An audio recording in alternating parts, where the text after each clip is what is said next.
The 2000s era of Mario Party is one that had a lot of interesting gimmicks that have sadly been long forgotten about. One that may come to mind were the roulette wheels. Imagine you had just won a duel with Mario Party 8 and you have the chance to win 2 stars from your opponent. Or you're feeling the pressure of nailing that swap card correctly to get someone's magic lamp.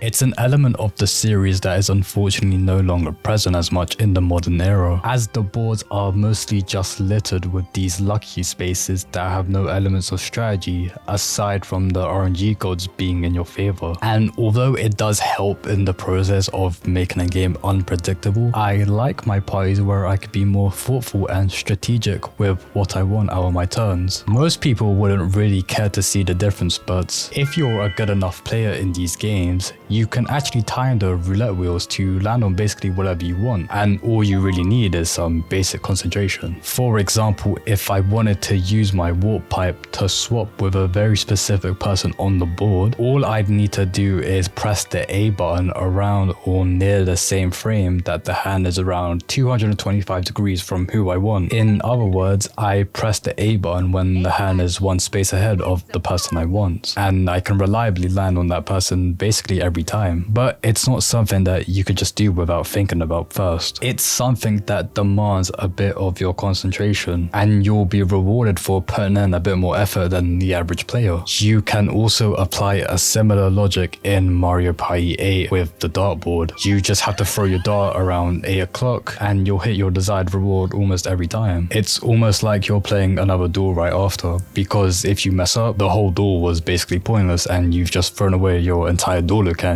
These small but effective elements of strategy are things that I believe are sorely underrated in these games and should have never been removed at all. It added skill to a casual party game that's already chaotic and unpredictable enough as it is, because you were rewarded in getting what you want by giving a small bit of effort. As much as I dislike having lucky spaces everywhere in the modern games where the coin economy is already comically inflated, if the developers want to provide players a sense that something important has happened during a game, then at least give us a chance into trying to let us choose what we get out of these spaces by making us actually work for it with the roulette wheel again, instead of a cheap dopamine boost with a 20 coin reward that I didn't plan to get through its slot machine mechanic. But I'm just someone who's nostalgic for the past. Is it better to let more skilled players be immensely rewarded for being more experienced than an average player and leave them completely in the dust with no hopes of them making a comeback? Or should everyone have to be subjected to the same fate of chance through the modern day slot machine? I'll leave the answer to that for you.